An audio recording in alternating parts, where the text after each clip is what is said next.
Estamos, segunda hora de Radio Encendida, capítulo 295 aquí en Vorterix Mar del Plata, y tenemos, como siempre, como todos los jueves, la columna Cláusula Ambiental, que cada vez está mejor y hoy viene con muchísima información. Por un lado lo tenemos a Martín Antonucci, que, bueno, te saludo, ya que estamos. ¿Cómo andas, Martín?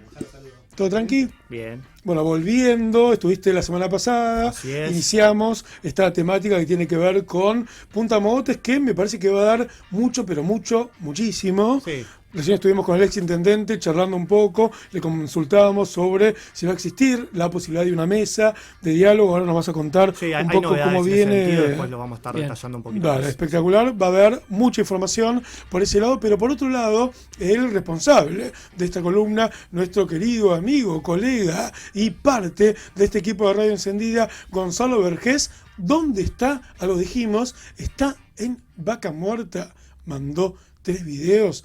Parte del equipo no lo vio, Cris Barresi, nuestra productora general, lo vio, y Manos Mágicas Sobrón también.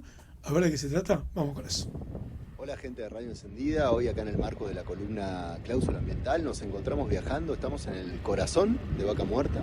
Les mostramos un poquito cómo es el procesamiento de hidrocarburos, de gas y de petróleo en la cuenca neuquina, en Neuquén, en Rincón de los Sauces efectivamente y específicamente, donde se procesa mucho del gas y el petróleo que efectivamente motorizan o dicen motorizar la economía argentina. Acá hay un lado B de esta producción, una generación de gases de efecto invernadero de enorme relevancia que contribuyen muchísimo a lo que nosotros venimos conversando en estos últimos encuentros vinculados efectivamente a la incidencia de todos estos proyectos en materia de cambio climático. Obviamente vivimos en una sociedad todavía petróleo dependiente, pero que necesita sin duda transicionar hacia nuevas energías. En el mientras tanto, Vaca Muerta sigue creciendo, sigue avanzando y sigue expandiéndose de forma exponencial. Hoy vamos a mostrar un poquito esa incidencia. Ya pasando Rincón de los Sauces y en tierras de comunidades originarias, ya encontramos incluso dentro de las propias tierras ancestrales maquinaria de extracción de petróleo convencional, es decir, a la vieja escuela. Hoy ya tenemos nuevas metodologías de extracción a través del fracking, mucho más invasivas a los territorios, a las tierras, con fractura hidráulica, con mayor posibilidad de contaminación y de derrames. Nos encontramos en Bajo del Choique, en el centro de Vaca Muerta, en una planta de procesamiento analizando la emisión de gases de efecto invernadero, principalmente de metano, y la incidencia que eso tiene en el efecto del cambio climático.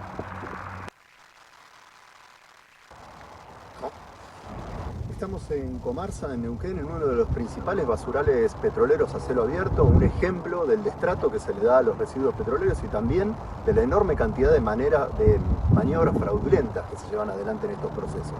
Hace unas semanas la defensa de los imputados intentó suspender el juicio, pero gracias al accionar de los equipos jurídicos y las distintas organizaciones que actúan como querellantes en esta causa, el proceso sigue adelante, permitiendo que los imputados vayan a juicio oral en búsqueda de justicia ambiental.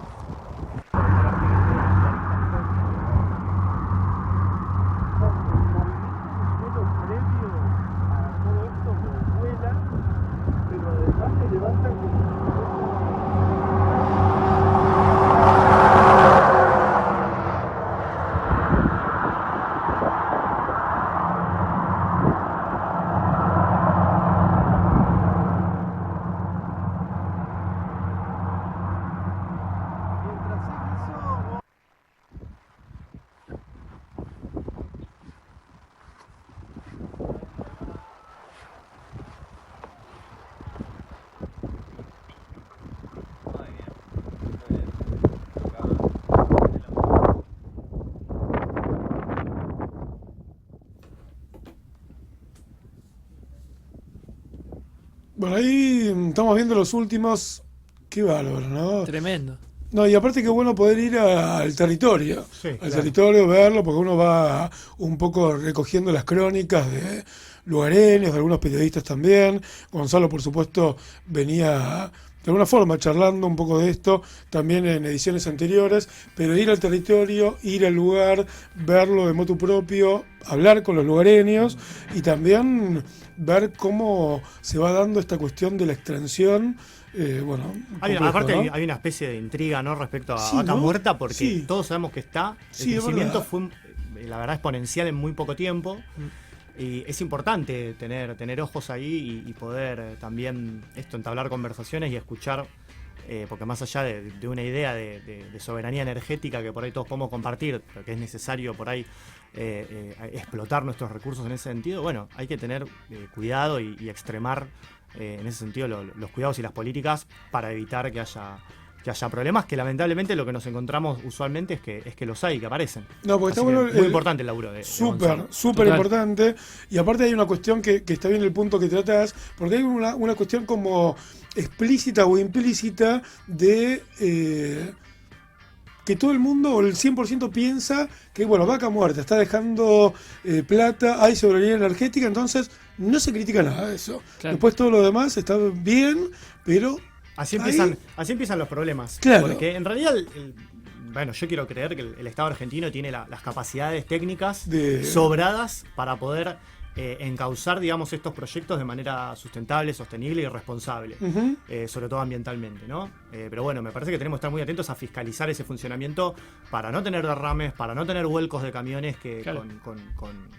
que puedan tener algún tipo de químico que afecte el agua o el suelo de las poblaciones. Así que eso va a tener mucho cuidado. Y un elemento también fundamental, que también lo mencionaba Gonzalo, que últimamente tampoco se está mencionando mucho, que tiene que ver con esta usurpación de tierras ancestrales, de pueblos originarios que son propietarios Sí. de la tierra, como ha venido gente hace muchos años, cientos de años, y se hicieron propiedad de la tierra por básicamente poseerla. Ellos eran poseedores previamente, y también eso como que está invisibilizado, así que muy bien Gonzalo Sí. marcando ese punto. Yo creo que desde hace muchos años hay una gran deuda pendiente con respecto a los pueblos originarios argentinos. En otros países se han dado, es más, se han visto obligados incluso los gobiernos Claro. por presiones nacionales e internacionales de sectores que dicen, bueno, a este sector hay que escucharlo, hay que también encontrar alguna forma de desarrollar esas zonas que usualmente son subdesarrolladas.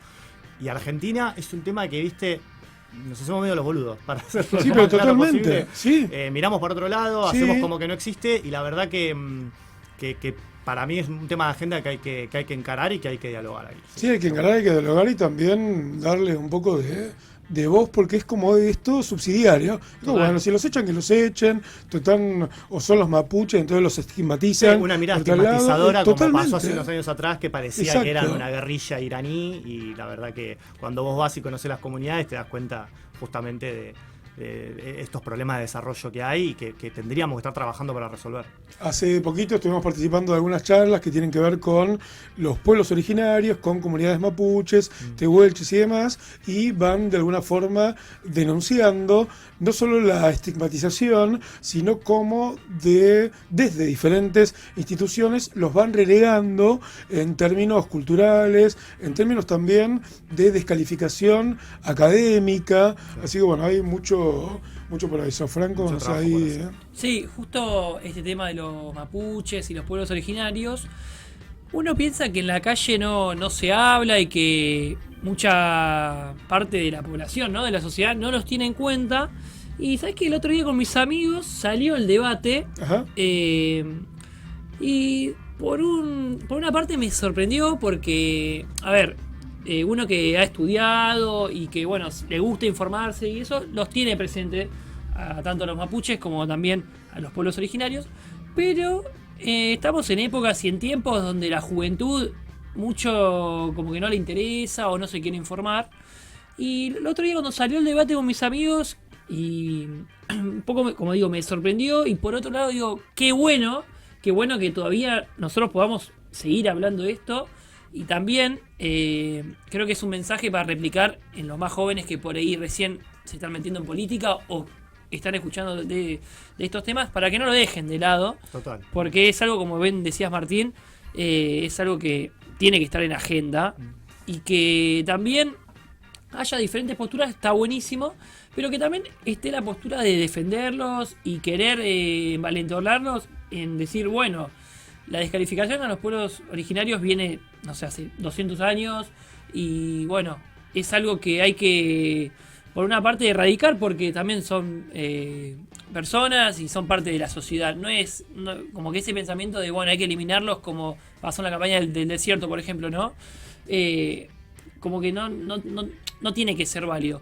Entonces, como digo, me sorprendió el debate, pero también celebro de que esté ese mismo debate y que no haya quedado erradicado y que nunca más se hable. Creo que Total. hay que tenerlo en la agenda, como bien decías, Martín. A plantearlo como agenda, a ponerlo también en la discusión pública, a validar los derechos también y a reconocer Claro. esa ancestralidad que recién Gonzalo estaba exponiendo desde Vaca Muerta, así que bueno, vendrá con muchísima información Seguro. nuestro querido compañero ahí, Ya tendremos Gonzalo. su testimonio a vivo para A que nos vivo. cuente bien cómo fue. Laburazo muy bien. metió unos Sí, videos. súper tremendos. laburazo. Con el viento no debe haber sido fácil. Sí, No, sí, aparte total. el viento, no, el Ventusqui, si acá hay viento ya, Imagínate. qué linda la Patagonia. Lindo, lindo. Martín, hablando de Vamos Punta a- Mogotes y de lugares y territorios en disputa, Y territorios con viento. totalmente, Es más, absolutamente. te lo puedo linkear también desde otro lado, A ver. que es el concepto de extractivismo, porque también hay un extractivismo urbano. Claro. Cada vez más hablamos de eso, ¿viste? Sí. Creo que, bueno, recién estábamos escuchando yo justo estaba llegando, pero Sí. fui a escucharlo a Gustavo Pulti, que hacia el final, bueno, estaba desarrollando una idea que yo decía, bueno, esto es claramente una idea sobre extractivismo urbano, ¿no? No lo mencionó, pero lo agrego yo. Esta idea de que la ciudad y el desarrollo inmobiliario y el desarrollo de una ciudad tiene que estar atado como si fuera una commodity, ¿no? Y un cálculo de metro cuadrado y dólar. Bueno, por supuesto que hay una iniciativa privada que ese cálculo lo va a hacer, pero el Estado está para regular esos intereses, ¿no? O me parece que eso sería lo mejor. Y tiene la responsabilidad, la enorme responsabilidad de planificar, que es una palabra que todo el mundo dice, pero que pocos implementan, ¿viste? En la política y en los estados. Es muy importante planificar cómo crece una ciudad y para dónde. Hoy trajimos algunas novedades de Punta Mogotes que les voy a comentar. Y después tenemos la palabra de los arquitectos, el estudio de arquitectos que se llevó el primer premio en el concurso del que hablaba también recién Gustavo Pulti, concurso que realizó el Colegio de Arquitectos de la provincia a partir de un convenio de iniciativa de la provincia de Buenos Aires. Tenemos la palabra de los arquitectos que desarrollaron ese proyecto para que nos digan cuál fue su diagnóstico, cuál fue su mirada, su idea. Pero antes me gustaría comentarles qué pasó entre la semana pasada Muy bien. y hoy, porque hubo novedades. Muy bien. ¿Se acuerdan que la semana pasada revisamos un poco de historia, explicamos un poco cuál es el diseño institucional que tiene la Administración Punta Mogotes y explicamos un poquito también por qué se está dando esta pulseada con la provincia? Las novedades son que a la reunión convocada por la provincia y la Administración Punta Mogotes, que era el viernes pasado, el Ejecutivo local no se presentó. No fueron. No fueron, era medio cantado, Sí, ¿no? sí. Secreto a voces, pero bueno, había que verificar que sucediera, Claro. no asistieron. Y lo que sí hicieron fue interponer una nueva medida cautelar ante que recae por una cuestión de entendimiento también en el Juzgado Contencioso Administrativo número 1, donde piden a través de una medida llamada de no innovar, detener, o sea que el juez ordene a la provincia abstenerse de realizar licitaciones nuevas, de realizar nada respecto a estas obras Claro. del proyecto que ganó. Y sobre todo, y lo que quiero destacar, es que solicitan que se abstenga de otorgar prórrogas a los actuales concesionarios. Y esto es lo que está generando muchísima preocupación, porque los vencimientos comienzan dentro de menos de un mes. Claro, no falta nada. No falta nada. Imagínense que para un complejo de esas características, el otro día decíamos mini ciudad, porque la verdad que lo es, Sí. empieza a haber un run importante entre sindicatos de guardavidas, gastronómicos, porque imagínense que esto abarca muchísimos trabajadores, entre los empresarios del Muchos sector, rubros, sí, sí. entre los propios turistas que planifican sus vacaciones o que por ahí Claro. disfrutan del complejo durante todo el año. Es un tema a estar muy atentos a ver qué es lo que pasa. El juez ahora lo que ordenó es a la provincia y Administración Punta Mogotes, le dio 5 días para que brinden información sobre estas licitaciones y un informe, una especie de descargo, ¿no? sobre la medida cautelar solicitada por el Ejecutivo local. Así que hay que estar alertas a ver, que se integre esa documental al expediente y ver qué es lo que en definitiva se resuelve respecto a la cautelar. Bueno, Gustavo Pulti decía un poco esta cuestión de que no lo decía en estas palabras, pero se está empantanando mucho esta cuestión y realmente hay que sentarse a una mesa de negociación y ver qué es lo mejor. Yo creo que sí, y lamentable, lo decíamos la otra vez un poco como síntesis, cuando se judicializan las cuestiones, sobre todo cuando es tan complejo, esto puede llegar a durar muchísimo tiempo y estamos ante el riesgo. Creemos que todos van a ser más generosos, ¿no? Confiamos en la voluntad política de los responsables, pero estamos ante el riesgo de que haya un elefante blanco, pero en 24, digamos, multiplicado por 24 en Punta Mogotes. Eso sería lamentable, así que espero que se puedan conformar esas mesas y que el tema se resuelva. Que no suceda eso, por favor. ¿Se sabe, Martín, cuál es el discurso del municipio para no presentarse a mediar o no querer arreglar con la provincia y que se haya ido a juicio? Sí, un poco lo que ellos dicen es que no quieren legitimar un movimiento que ¿beneficia a la provincia? Sí, que ellos entienden que es dilatorio para quedarse con el control del complejo. Eso es un poco la postura del Ejecutivo y por eso dicen, bueno, no voy a sentarme ahí porque en realidad voy a estar legitimando esta estrategia que lo único que quiere es estirar en el tiempo el dominio de la provincia sobre el complejo. Y también puede llegar a pesar que estamos a un año de las elecciones y que esto pueda llegar a dar un efecto político. Bueno, yo la otra vez decía, sería una pena que esto se lo llevaran puesto a los discursos vacíos. Claro. Y en cuanto a discursos vacíos, un poco me refería a eso, ¿no? Argentina tiene esta cuestión de elecciones cada 2 años, que a veces, o sea, siempre la actividad democrática es espectacular, pero es muy desgastante, sobre todo para el sistema político que tiene que estar renovando cada 2 años todo su esquema. Sería una lástima que esto obviamente está metido en el discurso público y va a formar parte de la disputa el año que viene seguro, porque el tema recién empieza. Pero bueno, yo siempre digo, hay que esperar lo mejor, pensar lo mejor y que el tema no se lo lleve puesto a las elecciones, porque si no, insisto, esto va a quedar demorado hasta andar a saber cuándo, y nosotros los marplatenses sí poder disfrutar de ningún tipo de infraestructura, porque si eso se abandona ya ni siquiera vamos a poder disfrutar de la que hay, ni hablar del proyecto del que vamos a hablar ahora. No, esperemos que todos los actores que tienen que ver con la política, por favor, no se metan tanto en esta cuestión del discurso solamente electoral, sean conscientes y piensen en favor de toda la comunidad. Totalmente. Sí, hay un actor muy importante también en toda esta película, por decirlo de alguna forma, que tiene que ver con el estudio de arquitectura, que son parte esencial de lo que ha sucedido. Bueno, has hecho el laburo de poder ellos hacer ahí, y tenemos audio, dijiste, ¿no? Sí, estuvimos hablando con ellos, conversando. Primero los quiero presentar. Sí, por supuesto, es el estudio Les Alfaro, de Leticia Alfaro y Guillermo Les. Es un estudio que en general trabaja proyectos de infraestructura en mediana y gran escala a nivel nacional e internacional. Fueron multipremiados, creo que eso hacía referencia también en la entrevista a Gustavo. Quiero leer algunas cositas porque me parece importante. 11 primeros premios nacionales, están dentro del top 5 de ranking de estudios emergentes según Clarín Arquitectura. Tienen el primer premio en urbanismo argentino de 2022 y llegaron a exponer en la Bienal de Venecia representando a la Argentina. Eso para tener una magnitud de lo que son los profesionales y el estudio que encaró este proyecto ganador. Muy bien. Tuvieron la deferencia de poder hablar con nosotros algunas cosas. El proyecto realmente está muy bueno. Ahora creo que hay algunas imágenes, ¿no?, que vamos a estar viendo. Esas son imágenes del proyecto que nos extendieron ahí para la gente que está por www.vortexmdq.com.ar, estamos mostrando imágenes de este proyecto, de este estudio ganador. Martín, hay dos ideas que van a ver en las fotos muy importantes, y ahora vamos a escuchar que ellos explican muy bien. Está muy bueno, tío. Sí, se ve muy bien. Ya lo ves, te impresiona, porque a veces lo primero que ves es, bueno, no hay nada, porque no se ve, porque es chiquito. Decís, bueno, arrasan con los edificios y no queda nada. Parece Río de Janeiro.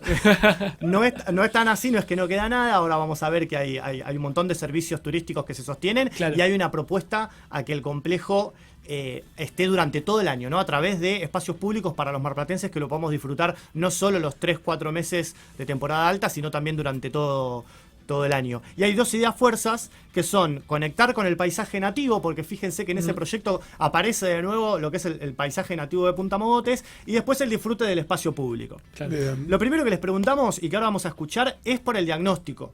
¿Cuál fue la lectura de ellos de este espacio para después proyectar sobre eso las intervenciones que estamos viendo de este proyecto? Así que si lo tienen por ahí, escuchamos el audio número 1. Tremendo. Che, me recopa, ¿eh? Podríamos hacer muchos diagnósticos técnicos y demás, pero el primer diagnóstico es la vivencia de la gente, ¿no? Hoy un vecino de Punta Mogotes quiere llegar a la playa y tiene que atravesar múltiples obstáculos, ¿no? En primer lugar, todo un entramado de vialidades, avenidas, rutas y los espacios entre ellas, que justamente no son espacios públicos, sino espacios remanentes.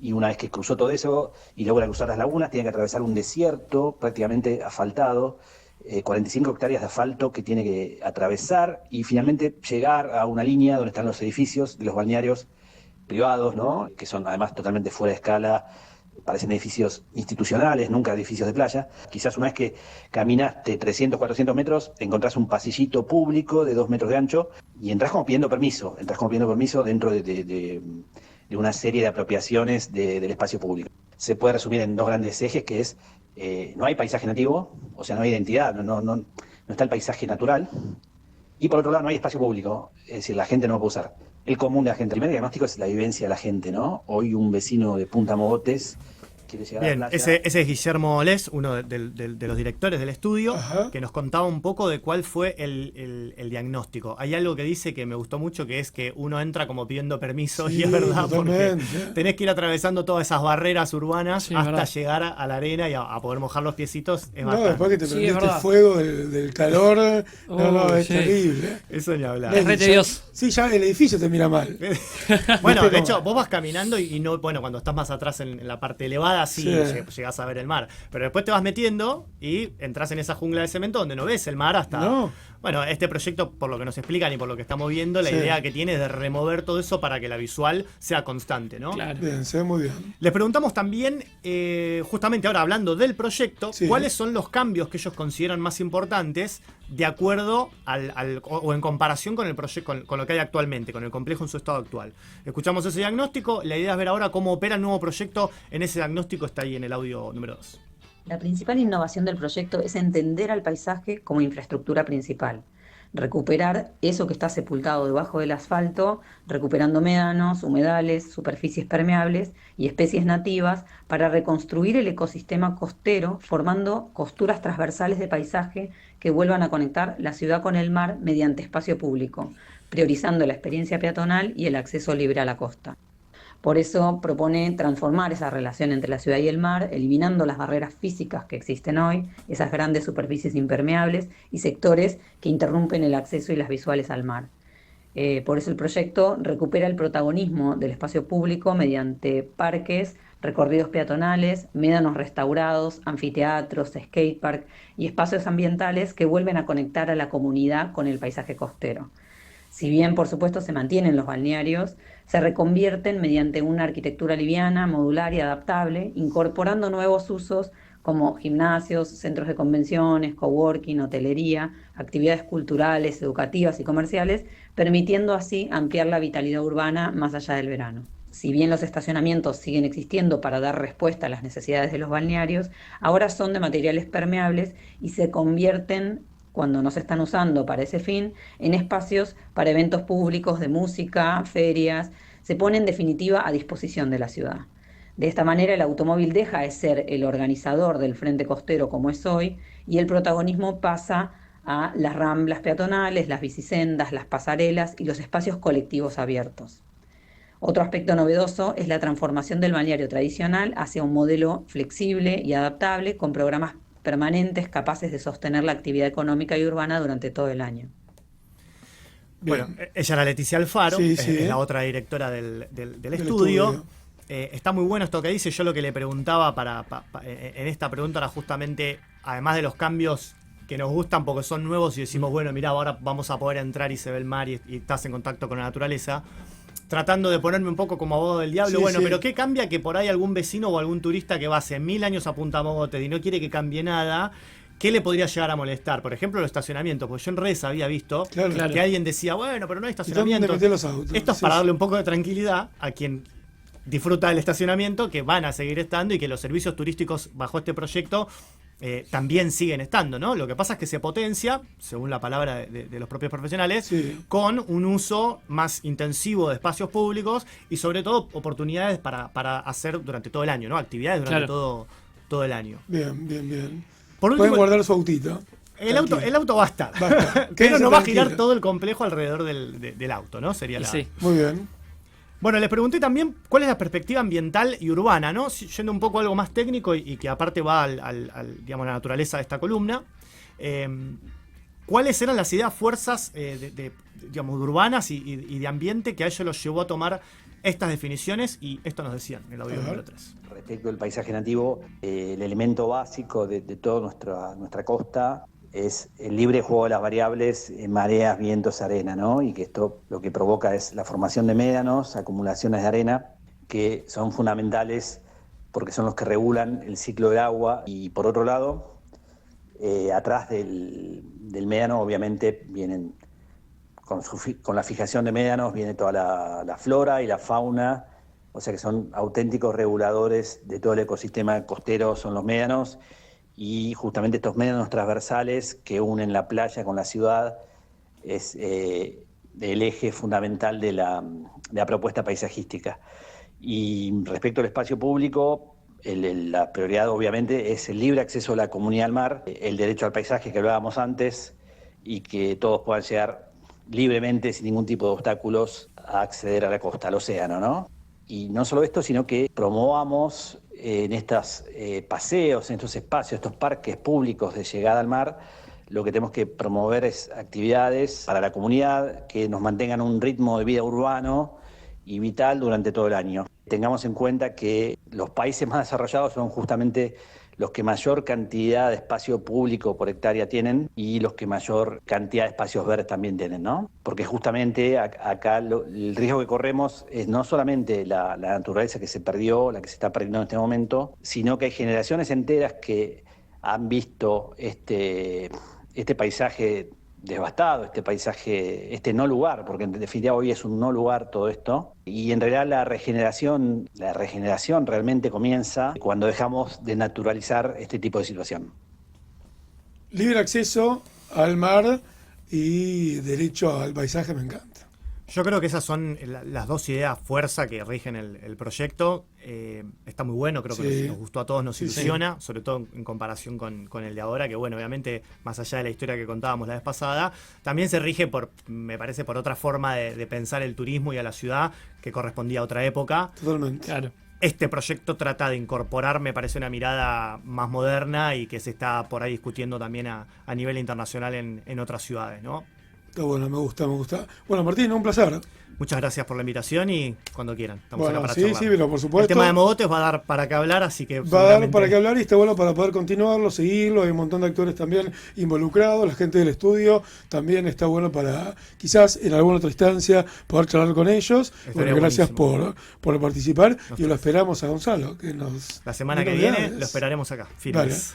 Vamos a la pausa y en un ratito estamos con Martín Levin. Vamos a charlar de política internacional de los 90 y Mortal Kombat que se viene en todos los Cinema Center del país.